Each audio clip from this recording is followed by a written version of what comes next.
Random here, representing Loose Lips, Good Vibes Only Chat Show, and we're going to be rocking through with our guest who's about to be coming on, Alex Simmons. People who are familiar to the Leeds music scene will know a lot about him from nights such as, Habit, and where else? Courtyard, Fibre Courtyard Party. I mean, he's played everywhere. He's fully. He is like one of the dons of Leeds on the Leeds scene. But not only that, Sporting fans will know him from Rugby AM, and we'll be getting into the start and the origins of that. He's just coming to the actual group now, so as soon as he sends me a request, we'll get nattering once technology links us up. Shout out to Ryan Paul and shout out to Ash Waterfall. Most wanted events, easy to do. Lud.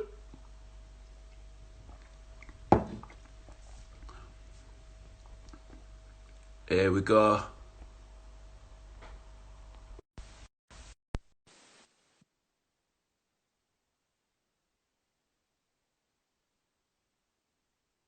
Yo. Yes, brother. Yes. How are you? How are you? Good, mate. How are you doing, mate? You all right? I'm good, man. Yeah. I'm good. This is I'm enjoying doing these, enjoying just connecting with different people. Got some real cool guests coming up, obviously yourself included, but around the world reaching out. I've got people from New York jumping on, people from Australia. It's getting global, man. Mate, I've listened to a few. It's pretty wicked. I'll be listening to Matty later on. I think that'll be quite interesting. Get a few tips on what to make and what to cook. I'm a keen chef myself, mate. I do like getting in the kitchen, having a cook up. So I would definitely tune in for Matty later. I tell you as well, there were my mate who was on last Wednesday, Harry. He's been doing online tutorials. He does Holy Ramen and Holy Mountain in Leeds, real good street food vendor. So I'll send you his details as well. He's doing some good tips and stuff. I'm down for that. Man, let's bring it back to you because you've been everywhere, mate. Honestly, I think one of the things, so anyone who's watching who's not familiar with Alex, he's been doing a lot of live streams at the moment, and it's not only the tunes, it's the collective of the people in the groups, and everybody's banter and the connectedness that you've really brought through at this time, man. It's crazy. How have you found them? Mate, to be honest, it's like I'll show you now. So I'm just in my living room. This is my living room. I tell you that. And my deck, I've got downstairs decks here. So I play my tunes every single night. So it's nothing new for me. And one day, obviously, I used to do All Star FM, I had the radio station. So I just thought, you know what? Let's bring it for people. Let's just broadcast out for people. I'll take you upstairs now. This is my little studio room. It's like cribs, this, mate. Yeah, a bit of cribs, yeah, a little bit. And then I've got all my vinyl up here, and my vinyl decks and stuff. So I'll set where I produce tunes. So yeah, this is kind of my little abode where I spend most of my time in this room, just chilling out. But yeah. You sort of, and we'll come back to the live streams, but I think while you're up there, I think it's interesting to bring up because you sort of stepped away from the DJing scene. So were you still always, you're passionate about music? Were you still getting involved with the setup like you had there, or has that sort of come back recently? Mate, house music is my first love. So house music is the thing I fell in love with back at school. I started out playing at Harvey's back in 2000. 99, 2000, I was about 17, 18-year-old with DJ Fish, who taught me everything I know, top bloke. Still really good friends to this day, he's a mentor to me. And I just fell in love with music, mate, totally hard in love with music. And obviously I was involved with rugby later on in my career, but every single day I will play records and I've got some absolute belters in here. And it's just I come in this room every morning, put a few records on, and this is my life. My life is music. It's I can't begin to tell you how much music means to me, how much I love music, especially house music. And I think that being in Leeds, it's an absolute blessing because Leeds has got one of the most vibrant house music scenes, and we're talking going back to your basics days. It's been built on the Warehouse. I think it was 79. The Warehouse kicked off, and amazing artists been through those clubs and shaped the scene for people like me to kind of jump on. And then the future's really bright. There's some amazing young talent in Leeds, just doing amazing events and creating fantastic music. So I think Leeds is a blessing to be here in this city, playing music to such amazing people. The crowds are amazing. So it's been a real journey through music from age of probably 15, 16, being at Boston Spa, playing Pulse Lover That You Are on a tape deck, mate, tape deck. Pulse Lover That You Are was the first tune that really got me hooked on house music. It's an amazing record. Shout out Ben Kearns, and also anyone who's listening. If you've got any Kearnsy, yeah, questions as they're coming through, let me know, man. And as we yeah. can fit them in, I'll get them in. But Warren Evans as well. Big up my church brother from Life Church. He's been a real huge influence on my life in the last couple of years. Took me to faith, took me to Jesus. So that's been a big thing in my life in the last couple of years as well. I've had a huge lifestyle change, I reckon, in the last year or so. We can talk about it later on if you want. I was going to come to this, but Yeah. we're just free balling, and that's the whole point of the yeah. just see where it goes. So one thing I was going to sort of lead to is like, you've just described how much music means to you. It's in your blood. Yeah. So were it hard stepping away? And then likewise, is this when the newfound faith, stepped in and entered into your life?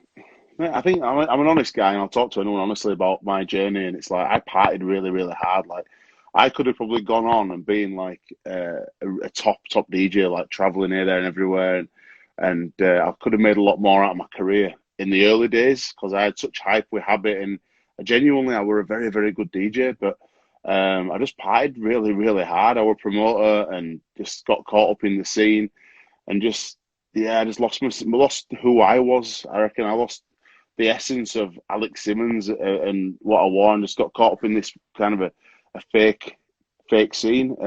Did you realize that as it was happening, or did it take like an Nah. exterior look at reflection at yourself? Like how do you sort of, when you're in it, view that?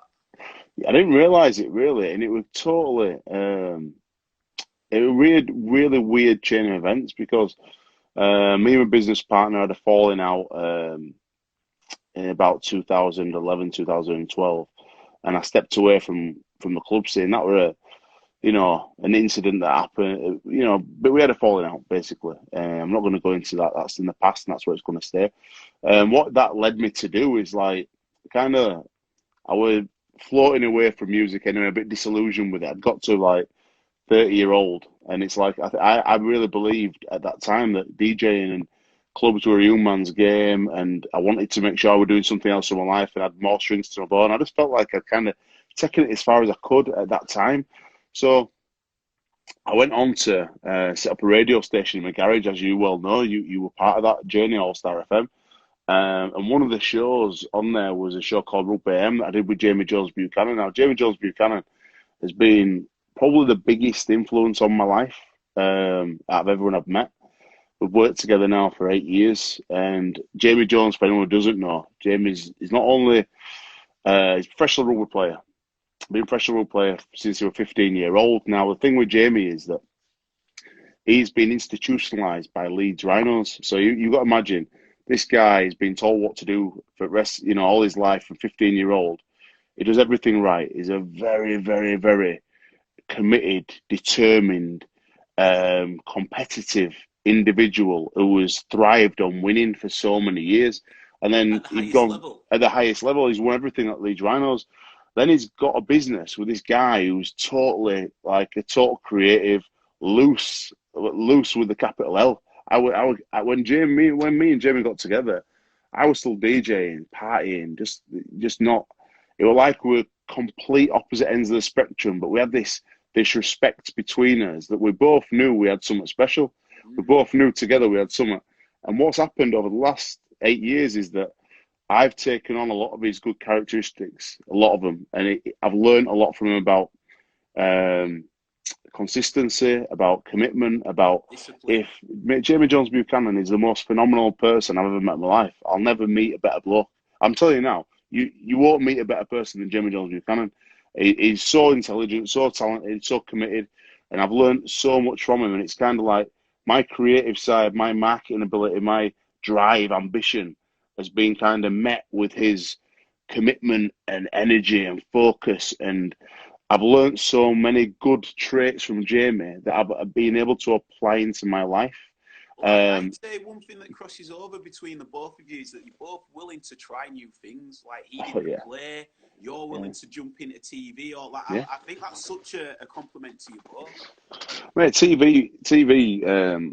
It's funny because I've always done stuff because I loved it. I never have done anything in my life to make money per se. It's like I've always been like, right, I love playing music, so I'm gonna DJ, I'm gonna MC. Back in the day, and it was just kind of a journey into my passion, and I've turned it into a business. Whatever I've done, I've always been able to generate revenue from it. I'm not a millionaire by any way, shape, or form. I've got a nice house that I've worked hard for. I've obviously got a mortgage and stuff. I'm not rich in any way, since any shape or form. I'm on a journey, and I genuinely believe money comes and money goes, and we're seeing that now in the time we're at, where money is almost irrelevant because Mm. you can't spend it on anything. And what's really matters at the moment is your health and just being positive.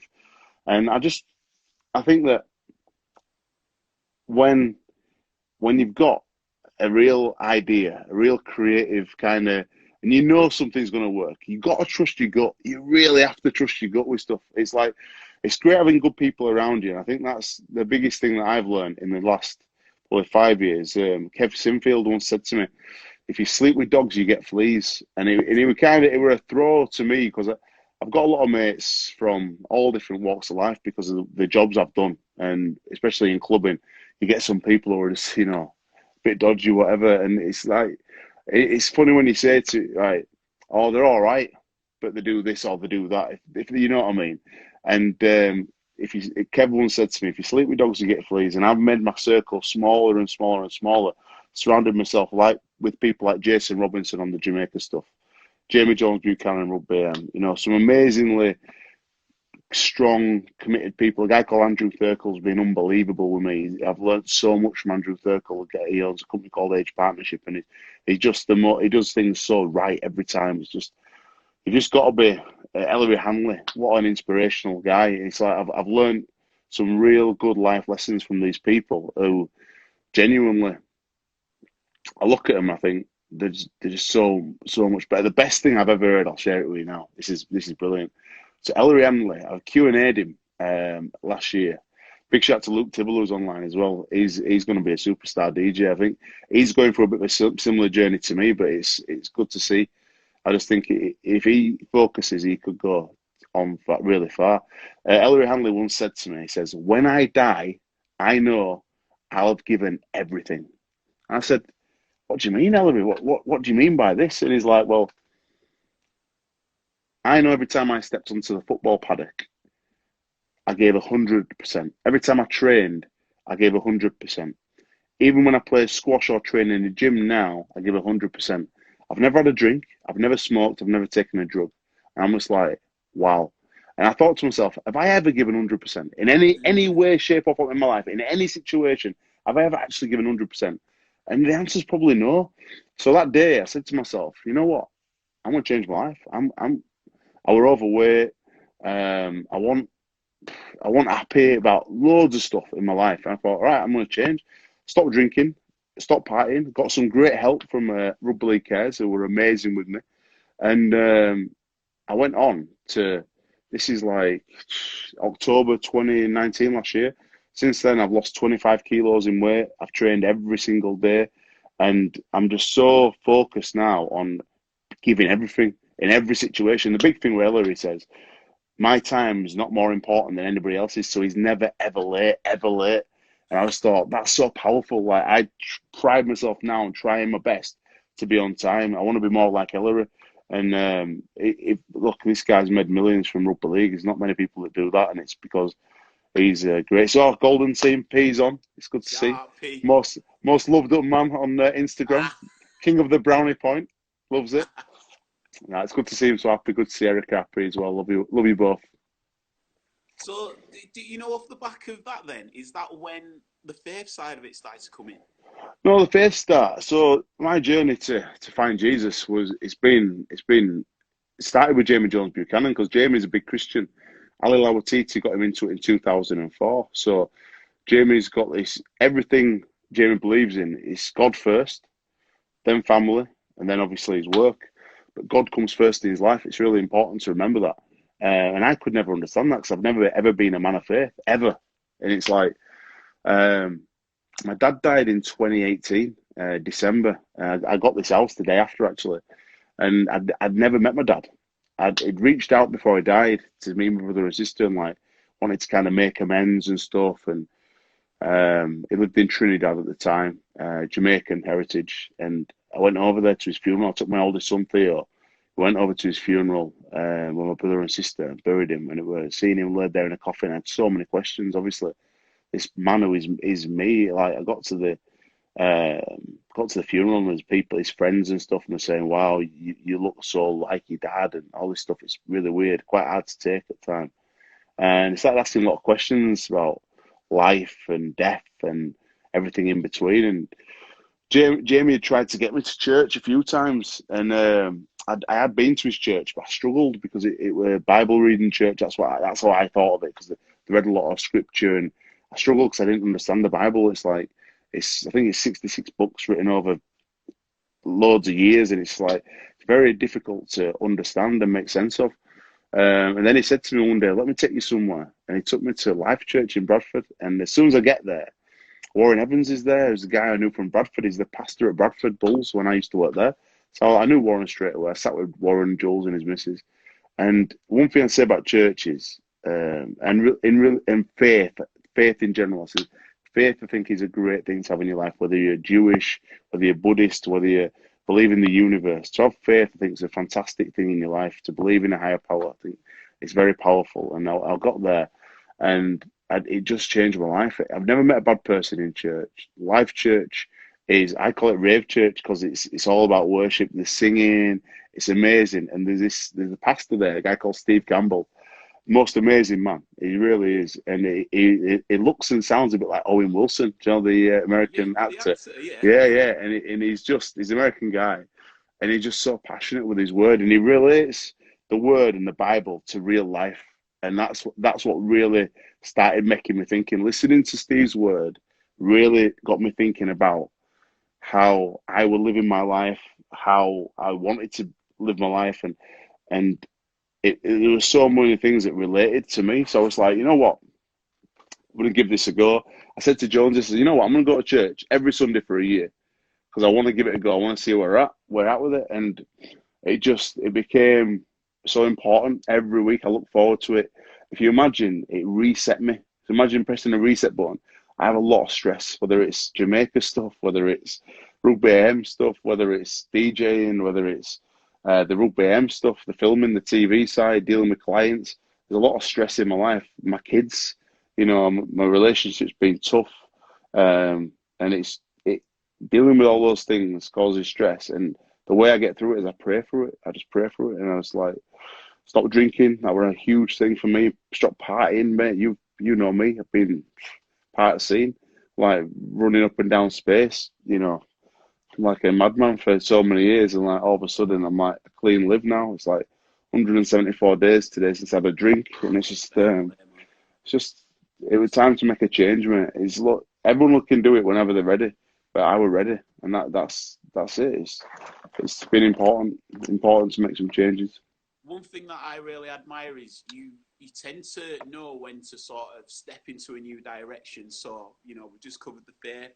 You sort of mentioned it before when it was DJing, and then you felt you wanted to step and, go from that into the sort of radio side of it, and then that steps into the TV side. What I want to know is, now with you doing these lives and, you can tell the passion's back, like it's burning inside, and you can tell that collectively the people are loving it as well, especially like the reunions are going to be such a rejoiceful moment, a celebration. How are you going to find being around that environment now with your newfound faith? Do you think the world, do the blend and cross over, or do you think it's one or the other? No, I think everything's in you. I really believe that power is within, and it's like you're going to do whatever you want to do, and you've got to live and die by your decisions and be responsible for them. I think as long as It's like the old saying, don't do the crime if you can't do the time. And you've got to answer that. There's only one person you've got to answer to in life, and that's yourself. You've got to look in that mirror and know that you're being honest with yourself. And I say, I genuinely believe, I know that I'm past a lot of my darkest times, and that's because of the network I built. A good friend of mine, Adrian Moretta, he always says, is one of his sayings is, your network is your net worth. And it's that works on many levels, business wise, having a great network of people to be able to call upon, to work with, to generate new business with. But then also the value of those people to you in your life. So, like I've mentioned, a few people on this call already who are just phenomenal individuals I've learned from, I'm inspired by, I work with on a daily basis. Jason Robinson, mate, first black captain of his country. I didn't know World you were Cup, from Leeds until you were yeah, at the World, Carnival. World Cup winner, scored the winning try in World Cup. This guy's left school with no qualifications. He's had a very difficult things to deal with in his childhood. He's gone on to do amazing things, and I believe that what I've learned from Jason is if you get an opportunity, take it. He is the king of taking opportunities. He's just the king of networking. And I said to myself with these live streams, when I realised how popular they were, I'm on tonight at 7 p.m. and I realised that how much it connected people talking through the streams. I thought if I'm going to do it, I'm going to do it right. I'm on furlough at the moment from my job at IMA, which kind of underpins my whole life. My work at IMA underpins my life, and I'll explain that later on. But I thought, while I'm on furlough, I've got time. I'm not going to sit watching Netflix. I've learned to build a website. I built myself alexsimmonstv.com. Check it out. I'm really proud of it because I sat and learned a new skill and built a website. So I believe that if I can do that, and I'm all right. I'm not massively technical. I'm not a geek by any stretch of imagination. If I can do it, anyone can do it. And I believe that while you've got this time, it's a blessing. Read a book, learn a language, do something cool. Just something you haven't had time to do it and enjoy it and learn because we're not going to get this time again. It's like we can either sit at home and play on Facebook or we can do something productive and do something really to enhance us as people and keep talking, keep connecting with friends virtually. It's amazing. I've never had as many FaceTime calls with people I just don't have the time to speak to normally. And I'm thinking, well, I looked at my life. I thought, you know what? I need to speak to Dave Norcross in Australia more. I need to speak to Eddie Somerville in Australia more. These are people I deeply care about, really do. Big shout out to Francois, who's on now, my old housemate. It's like, find those people, make a list and go out of your way to speak to them. Like on the morning now, I speak to Australia on the morning when I wake up, Canada and Jamaica on the night time before I go to bed because I've just got friends all over the world. And the beauty of technology now is we're connected and that we've got time. You're never going to get this time again. See this as a blessing. See it as a blessing, honestly. It's tragic what's happening to people in the world, people with COVID. I do pray. I get down on my knees on the night and I pray before bed and I pray that God will get us through this and He'll show us the way and all this. And, I just think that wherever we're in this situation, make the most of it. I've made the website, I'm doing the live streams and we've sold out. Crazy. We sold out space in under 2 hours. Sold out Happy Days, new event at Dollhouse, 45 minutes. Just gone. Like, I realised that they always say class is permanent. Form is temporary, class is permanent. And, I'm a good We have that DJ. up at the Emirates, Mate, mate. yeah, that's a dream, mate. Spurs, mate, all the way. I'm a Spurs boy. And I know you've got on later on. I won't be watching that one, brother. But in all seriousness, my advice to anybody is if you're going to do something, don't talk about it. Talk is very cheap. Just get on and do it and do your best because you never fail. You just learn.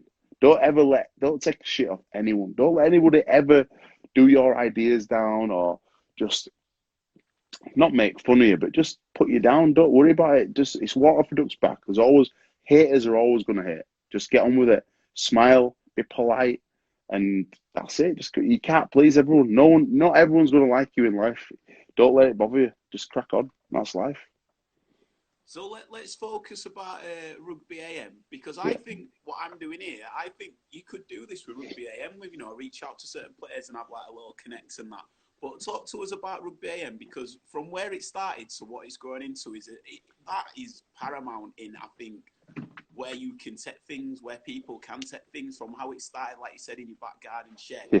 to being a nationally syndicated TV show. It's crackers, but it's incredible. Well, I was talking about it this morning. It's really weird because it started out as, obviously, lads, top players come round to my house, cooked them up a feed, cooked them a steak and what have you, had a game of FIFA, and like Rangy Chase, 2013 Man of Steel, just sat in my front room playing FIFA, and we'd go into the shed and we'd do a little show, and it was really raw, really edgy, really close to the bone, and we had this little cult audience, and it just grew and grew and grew. I went to Australia in 2014 after looking after the boys in the World Cup, the Italians, and Anthony Minicello got me some work with Sydney Roosters, so just to learn about the best club in the world at that time. And I went over there. I met a guy called Bo Ryan who was on the Footy Show, because I'd seen the Footy Show. Sam Burgess is a really good mate of mine, and he'd been on the Footy Show, and he'd showed me a few clips. I'm like, well, this is what we're missing over here. So look, I'd been inspired, and it's like there's inspiration everywhere in life. And if you can, like, I've been inspired. I've had the best idea, I've had in years this week. The best idea. You watch next Sunday, right? Next Sunday we're launching something new, mate. Honestly, it's a very, very good idea. I'm really, really, really excited about it, Brownie. Like, super excited. And that's the beauty of this time now, creativity, just sitting and thinking and working things out. But yeah, Rugby AM, went over to Australia. Bo Ryan, he gave me some great advice about TV and about making TV happen. And I came back to England from January 2014, and by June 2014, I'd got the break on TV. I just pestered. I'm a pest. Just don't give up. Just keep pesting. Peck people's head. Pest. So we went on to TV, then on a monthly show on Premier Sports. Got picked up weekly by Made in Leeds in November that year, 2014, and the rest is history because we've been on TV ever since. On Made in Leeds for a while, then went on to all the regional channels. Then we got picked up by Free Sports nationally. So great, mate. It's just, and I think one thing is making a weekly TV show, and it literally, like, we used to film it, me and Jonesy on our own, like with the cameras. Just, we had no idea, zero idea. And this is one thing I'd like to get across to everybody today. You don't know how to do stuff unless you give it a go. And we look back now on our early days content and we cringe. It was so poor. And it's like the sound was terrible, the angles were terrible on shots and all sorts. And it's just like, we enjoyed it, mate. We used to drive from down country, meeting players, doing funny little videos. And it's great to go back on our YouTube. If you search Rugby AM on YouTube and see some of the early stuff in the shed. And it's great because wherever you're going to go in your career, whether you're a young kid now starting out DJing, whether you're somebody who wants to get onto TV, whether you're somebody who wants to put the next big night on, be a big promoter, you've got to start somewhere and just really enjoy it, even if it's a bit poor, even if people don't turn up, even if it looks a bit rubbish. I'll tell you now, the next time you do it, it'll be better because you learn and you review it and you improve, and it's very incremental, small gains, small improvements. People want overnight success now with social media and all that. It don't work. You'll just get there. You'll get there in the end. You've got to keep smiling and keep persisting and keep believing. That's the thing. And we got there in the end. Rugby, a couple of million viewers a year, some great partners in people like Bachelors, fantastic K2, some companies who support us, Age Partnership. It's great, and it does a good service for the game. We're the biggest independent channel in the game. We have thousands and thousands of people engage with us every week, and yeah, it's been a really, really interesting journey. And I always say to people, the gold is not financial in Rugby AM because there's no money really in Rugby League as a sport. The value in Rugby AM has actually been who I've become through it, if that makes sense. So, like, the man I am now because of my journey in Rugby League, meeting people like Jamie Jones, Jace Robinson, Ellery Hanley, Kev Sinfield, these kind of people who I've become friends with and partners with, and they've shaped me as a person and made me a better person. I'm a much better bloke than I was 8 years ago. I was a bit of a knob, to be honest. And it's like now I feel like I'm a much better person, and that's been the gold. The gold is actually in life rather than in finances, and that's something that You know, I think a lot of people make a lot of money in life, but they don't really get, you know, it's just money. Money comes and money goes, and that's it. I So respect that. That's my brother that was put with Love You I love you, Bradford video. Bradford. Shout out my Yes, brother. my Shout man. out Mally as well. I seen Mally Yeah, Mally's on a legend, bloke, legend. James and Malander. so I also love the fact that it's celebrating the story of like such an incredible game. You know, the characters of the game, because I think that side of it does get overlooked. Mate, rugby league, people will say, I'll tell you now, it's the best game in the world, in my opinion. And it's like the people who play the game, the fans who watch the game, it's proper northern working class. There is expansion, Toronto, Catalan, and I get that. But where it's come from, that industrious kind of hard working, you know, honest people, and it's a brutal game. I think that it's probably getting too sanitized now as a sport. I think it might be losing the essence of what it is, and I think that that's a big problem for the game. I think if you're not careful, if they don't rescue it quick, in my opinion, it's gonna be gone. The essence of what rugby league is. I think that it nobody wants to see legalized violence, but the the beauty of the game that I watched as a kid and I played as a kid was the fact that I think I played under 18s at Milford. I don't think we ever had one game without a fight, you know, within the game. But at the end of every game, we shook hands and we carried on, and it was like there were never, you know, you're young men, you're full of testosterone. This is just life, you know. And you look at the game now. When I played under 18s, there were hundreds of teams. It was great competition, and now 18-year-old lads, they don't. It's been they've lost. There's a lot of stuff that needs to change within the game, and the RFL do a great job. Super League do a great job. It's just I think we need to be more joined up and have a better strategy to say, right, what's our priorities, because we can't do everything well in life. You've got to focus and have a strategy, because otherwise you're just like it's too many trying to do too many things.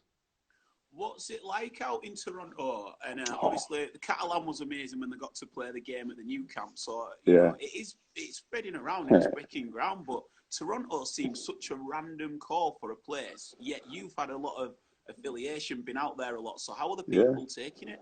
Mate, it's the most amazing. It is honestly the most amazing story. This is the first ever professional transatlantic sports team. These it's never been done before, and it's just the broken ground. They've changed. They've moved the dial. It's a first, a world first in professional sport. A guy called David Argyle's been the big money man behind it, and he's a really close personal friend now. It's just like to see their struggle, and I've been really close. We made the documentary this year on the Wolfpack Day. Google it, Destination Super League on YouTube. We put it up for free viewing on YouTube. It's a really interesting watch, and some of the things they've tried and they've done. They bought Sonny Bill Williams in this year, big money signing, and Brian McDermott is a very very interesting man, really successful, and I've got a lot of respect for him, a lot of reverence for him as a person. I think he's an exceptional person. Um, very interesting character. And I think that with him in charge, if they played a full season this year and they've got a couple of players, I think they might be all right. He just he'll get them over the line. He's interesting, but as a city, it's it's like a cooler version of London. It's really clean, very cosmopolitan, very liberal. Really nice people, and it's the district where it's downtown. The club's downtown, where you've got a lot of millennials, a lot of cool young people, and now you've got to think a ticket to like the Raptors or some of the other sports, the Leafs, and those teams, the Blue Jays. It's quite expensive, and so you can get a ticket to go to the Wolfpack, and it's in a local downtown area. You can walk down there. It's a really old school. It's like an 80s Soviet Union kind of stadium, really old school, but it just kind of works. And they've created this amazing game day with 10,000 people. 10,000 people go to games. This is not like and every single one of them wears merchandise. It's like the proper fans. And when I went to the first ever game against Oxford, and we're like probably 3,000, 4,000 people there, didn't have a clue what was going on. Everyone asking me, they don't wear pads. these guys are crazy. And then there's a fight, because obviously they're fighting all their sports, virtually. Ice hockey is just fighting. They're always carrying on. So it's a very similar kind of demographic to an ice hockey fan base. And like when in League One and in Championship, you get a lot more fighting than you do in Super League. But they were just loving it. Like a Big Blue kicked off and like, yeah, man, yeah. And some of the big hits, they just love it. And they've got educated over the last 3 years, and now it's just it's the best game day experience in rugby league. I'm telling you now, it is the best. How do away players? How do they, find the flight over, and does that ever impact them? Have you ever heard anything like that? Every single player wants to go to Toronto and play rugby. Don't get me wrong. It's no one's saying, "No, I'm not looking forward to going to Toronto." Mate, it's just a great experience to go over there. It's like you only go in twice a year. The hardest is for the Toronto players who have to go back and forth because they're based in the UK because it's too cold to train it's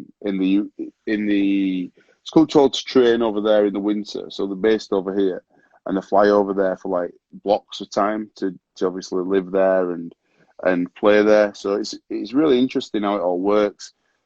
They've come so far. Will they survive? I would hope so. I think they've got some phenomenal people there. Bob Hunter, Martin Vickers has done a great job.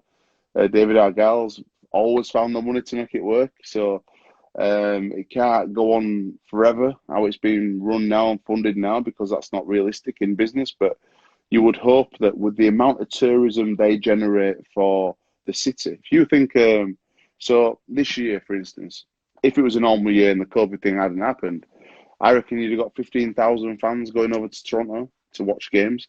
Realistically, and that's probably being conservative. That equates to about £37.5 million English going into their economy. And that's a massive percentage of tourism. That's like 2 or 3% of their annual tourism to Toronto. That's like massive. So if one team could build that, you've got to look at that. That might be a model now for professional sports club where you could actually, a city could fund a club to bring tourism in, if that makes sense. Yeah. That could actually work as a model. And that's something that I certainly would explore if I was within the powers that be. I'd certainly look at that as a potential model to get the game grown in key areas. Obviously, you need some funders in, but really, I think it's working with cities like Ottawa, just bringing a club in for next year. That'd be interesting. That's the capital of Canada. And imagine at Ottawa, Toronto, Derby. That'd be crazy. It'd be just insane. It's like, and then Catalan and Toulouse, that Derby, because obviously Catalan's really Catalonia. So even though it's in France, it's that region of northern Spain and southern France that come together, and they've got Barcelona, and it's interesting. One of the reasons why the game at Catalan went ahead is because I think the president of Barcelona wanted, because they have to play the Spanish national anthem before a game when it's like that, but because it's Catalan, they played the Catalonian anthem. So they wanted that opportunity to play that anthem in the stadium at the new camp, and it was a real big deal. Like 34,000 people there for a rugby league game. It were insane. So yeah, it's breaking ground. The sport breaks ground. Rugby league. If you haven't had the chance to watch a rugby league game, just go have a go. Go support your local club. Big shout to the Milford Marlins. It's my local club, and support them. So bringing it back then to the DJ side of things and with the live streams. Yeah. What are you on this week? Because you seem to be popping up here, there, everywhere. So have you got like a regular schedule going through now? Oh, should have. Basically Thursday, Friday, Saturday. So I do Thursdays.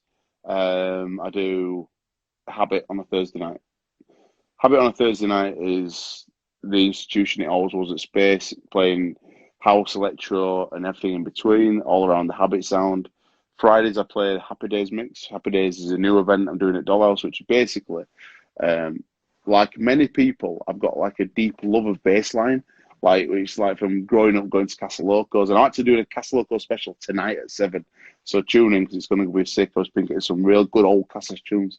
sorted out. Castle Locals with this club in Leeds, like an after hours and just like grimy, but just raw. And like we used to go down there and just listen to music that you couldn't hear. And I think that's the big thing from a music perspective is that when I was coming through involved with dance music was underground.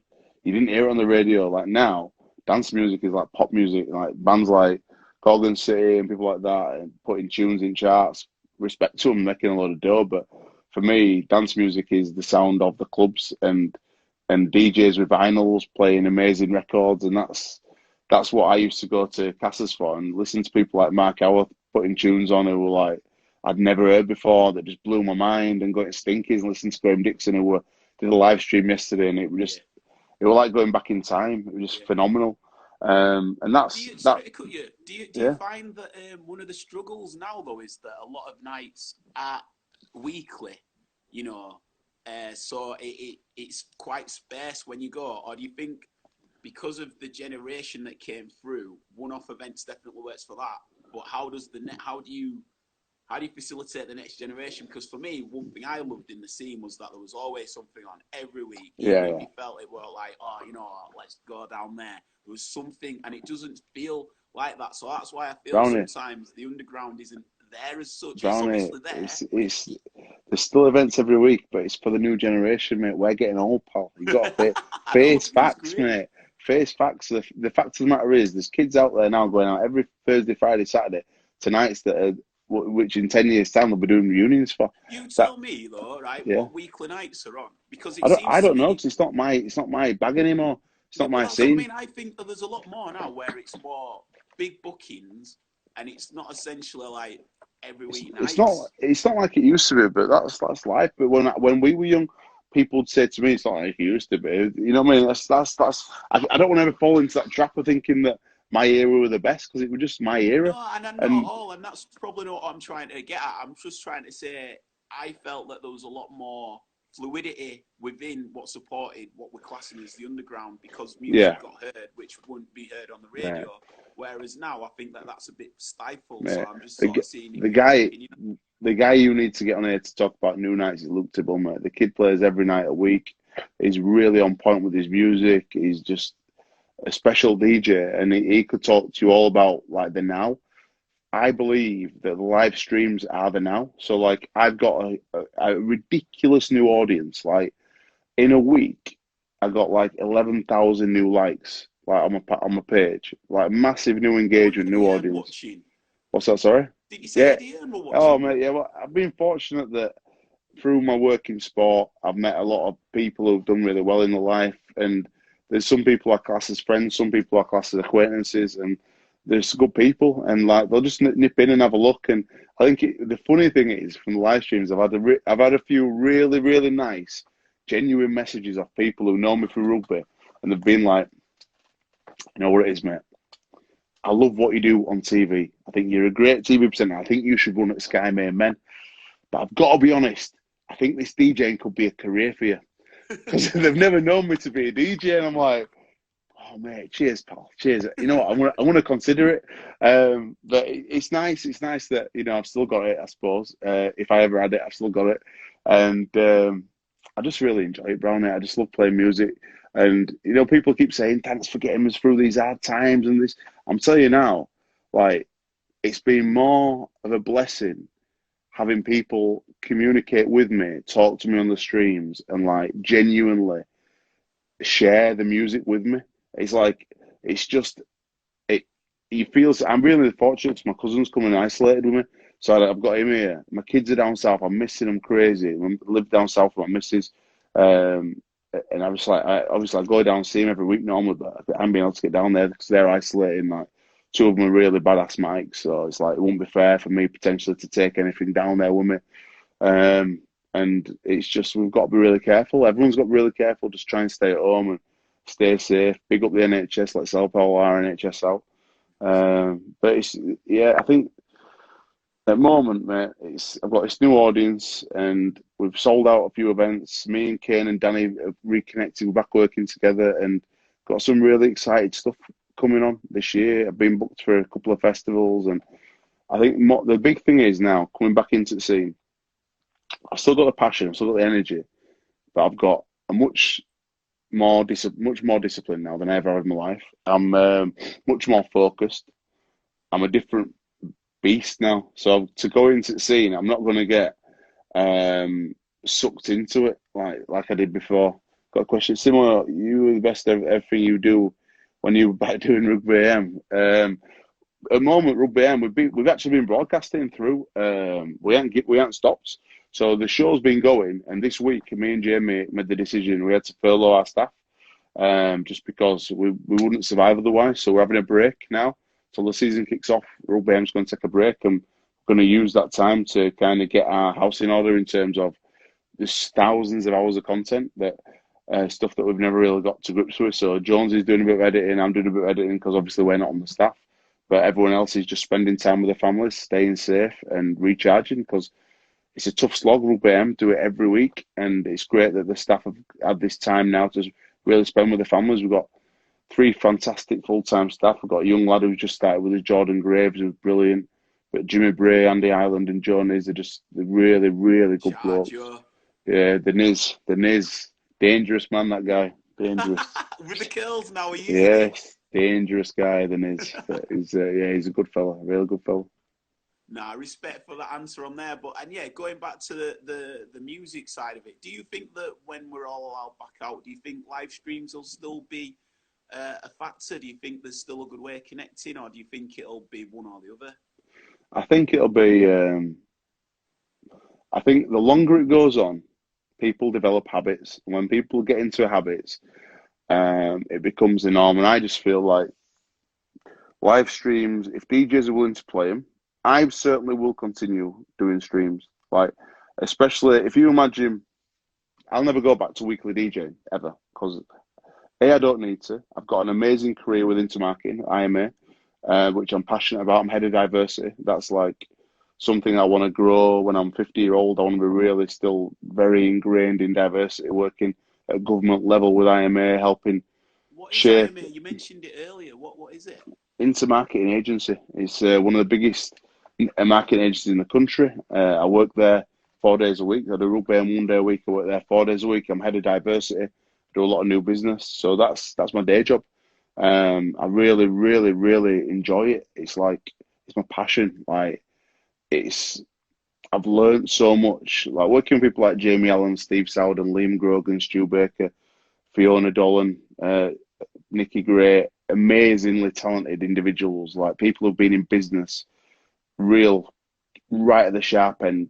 The biggest clients, Adidas. So we do global marketing work for Adidas, and to be involved with brands like Adidas and Kind and some huge global brands, I've learned so much, and I've learned that you have to be more professional. So the big thing I've changed since starting work there in June is just like much more professional person. Like really, you've got to be, if you're going to thrive in that environment. I've seen so many people coming in and out of the business in that time because they're just not ready for that kind of beast. You have to, when you get to work on a morning, you are in work hard. It's no messing about.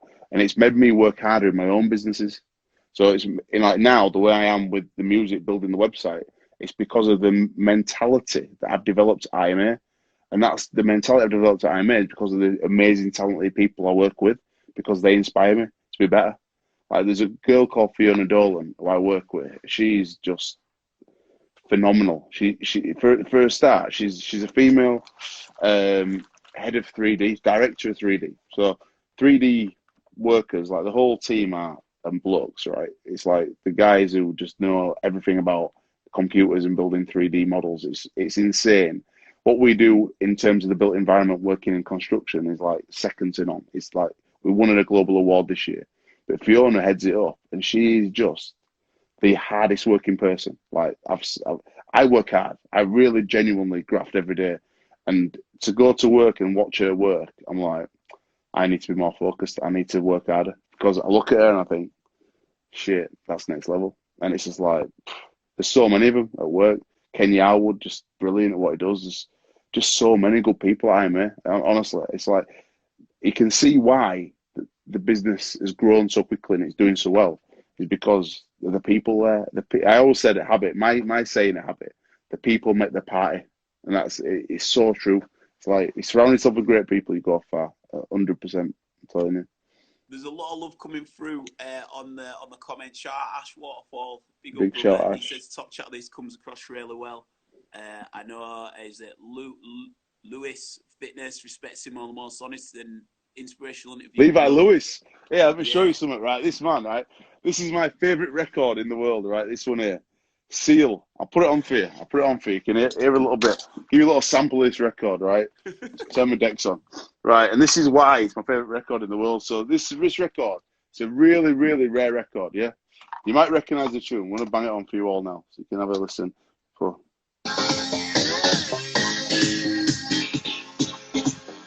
It's a really rare Seal. You've all heard it on the stream. Bad tune, but look, there you go. To my good friend Simmo, have a great birthday. Lots of love, Levi Lewis. He gave me this record, right? And it means so much to me. It's my favourite record. I play it most days, get on my decks, and yeah, that's why. Because somebody knew that I didn't have the record. My friend Levi knew I didn't have it. Really hard to get record. And he just rocked up on my birthday night and gave me with a little personal message. I'll never forget that.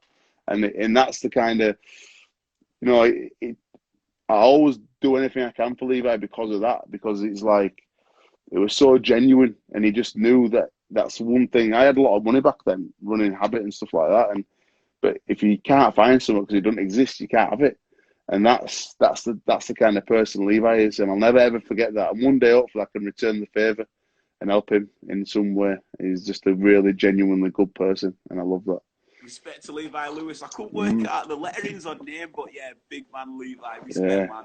There's a couple other things, and then I want to wrap up with asking you about your involvement with the Jamaica Rugby League team. So there's Morgan Monaghan who says, keep up the hard work, though, because you're honestly the best. So that's a shout out with Rugby AM. Respect. And someone said, who do you think will win the Super League season? Oh, it's tough because I think this year, looking at the Super League season, you know, Saints are a great side. Wigan on paper, you know, you look at Wigan on paper and you think they're going to take some beating. They will take some beating because they've recruited really well. Jackson Hastings is a phenomenal player. George Burgess, when he's fit, he's unstoppable. And you look at Wigan and you think Bevan French, he could be Man of Steel.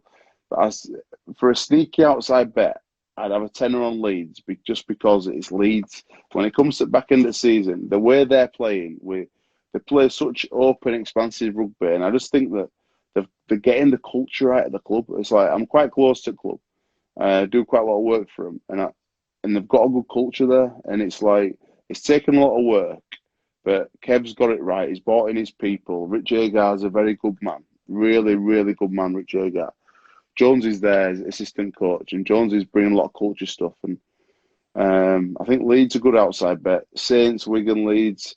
If it were going to be a team who's not had the name on the trophy, you'd have to say potentially Warrington. They've always been there or thereabouts. You know, they've got Gaz Widdop. They've got obviously Blake Austin. Some great players. Matty Ashton is a young kid coming out the back of Swinton last year. I think that Warrington are a shout, but I think that a lot of that will depend on when Gaz will find his form. Gaz Widdop, you can't knock him. And people like Mike Cooper are some Warriors. So one of them. I was surprised how gutted that Radda's got a sack at Hull. I think it might have been his time to go. I wasn't really overly, happy with the way it happened. I thought it was a bit rubbish that his missus and his kids found out on Sky that he'd lost his job. I think that's a really poor thing to do. But I don't know. Wakey, James Stead says Wakey. You know what? Wakey could beat anyone on the day. They were so unfortunate last year because they got some key injuries like Tommy Johnson and Bill Tupou when they were flying. I think Wakey, the beauty of Super League is because it's a salary cap sport. Anyone can win. I'll tell you now, the team with the least injuries will win Super League. That's true. That is the truth. Who do I want to win Super League? The best team, whoever that might be. Impartial as. Now, Instagram has this weird thing where it kicks people off after we've been on for an hour. So I think we've got 3 minutes. Okay. So are you able to, in 3 minutes, sum up your involvement with this flag. Yes, so obviously Jamaican heritage through my dad, and my brother and sister are full Jamaican. Um, when they qualified for the World Cup in 2018, a couple of people reached out to me and just said, would I get involved and help them out? Spoken to Romeo previously and a couple of years before, but I wasn't in the right mindset to help out. And I was still transitioning really from DJing to Rugby AM. I had a lot on my plate. So I just reached back out to Romeo and said, yeah, if you want some help, I'm happy to help. Became the joint operations director with a guy called Jason Robinson, who was just phenomenal. And together with Romeo, just helping bring the culture, bring some money in because it needs more money to have better camps and to give the players better kit and supplements and all that stuff. So just really trying to enhance the brand of Jamaica Rugby League, and there's a lot of things that need to happen back on the island. So they haven't got their own pitch at the moment. So getting their own pitch and just a bit of structure back over there. They've got a phenomenal board, the JRLA board, who do a great job. So hopefully that we can help them. And this year's gone to pot, obviously, at the moment, so we don't know what's going to happen. Just pray that we can all get through this time together, be safe, and hopefully the sport can get back on track as soon as possible. Do you think that they could have like a Super League team or a Rugby League team to look to step into Super League with the idea that based on Toronto? And also, do you think you'd look to do a documentary like you did on Toronto with the Jamaican team as well? We're already shooting it. So we've done quite a bit already on it. We've got quite a lot of... I work quite closely with a friend of mine, Lee Hicken, who did the Leeds United one, Take Us Home. He's a phenomenal guy. So we've been speaking to Lee about stuff. We've shot a lot of B-roll this year. And the guys who play for the team are amazing. Really good guys. Yeah, pelts. There's a lot of lads who put their own hands in their pockets for a lot of years to get to camps and play games and represent the country. So, it's a real privilege to be involved with such good men and to do something that's very different and taking a country to the World Cup. So when World Cup's on, I'll be 39. That's pretty young for somebody involved at that level. So, yeah, again, blessed, and we just want to go and make the best we can of it and really try and show up, do our best, put a good performance in, and the dream is to get to the quarterfinal, because to get to the quarterfinal, you qualify for 2025 automatically. So that'd be success. If you said to me, well, what's success? Get to quarterfinal, qualify for 2025, then you got recommitments from sponsors, and it's a lot easier to sell. So you have to see what the crack is. Perfect, brother. I'll let you be now because I know you're going to get ready for your stream. Yeah. Can you let people know where you can be found at 7 o'clock tonight? Yeah, if you just go onto Facebook fan page, just type in Alex Simmons and there's like a pink logo thing. If you find that, I'm on there tonight, also streaming to the Rugby AM YouTube. So search Rugby AM TV on YouTube, and I'll be on there streaming from my living room to the world tonight. Castle Loco special. So if you like Cass's tunes, got some belters. I'll be playing Seal and a few other bits. So hopefully I'll see you all tonight online, and 7 p.m. we'll good to go, brother. But it's great talking to you, Brownie. You stay safe, lad. You too, brother. And I always want to say this as well. Every time I get to big you up, man. One of the reasons I'm DJing is when we did All Star FM, you got me in to do like my own show, and you were the one who were like, you need to get DJing, you've got it about you. And, you know, 100%. Again, you'll pick it up when you're doing it, and I have, and I love it. Absolutely adore it. And, can you mix now, Brown? I regard for putting me up there to... How's your mixing? How's your mixing, mate? Do you know what? It's there, bro. Do you know what? For me, it's the random selections, innit? Yeah, it's hype, man. I've got Manchester on lock, Northern Quarters absolutely boxed off, like a few club nights in Leeds, but it's sick, man. Yeah, I'm getting there, bro. It's all about personality, mate. All about personality and communication. Keep enjoying it. That's the main thing. Yeah, exactly. I will do. Respect, mate. Thank you. See you soon, guys. Thank you. Anytime. It's been perfect. One love. You take it One easy. Love. Bye. Peace. Awesome. I had to get it in. Amazing.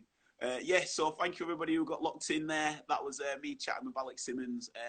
Very, very, very in-depth personal insight into an inspirational figure.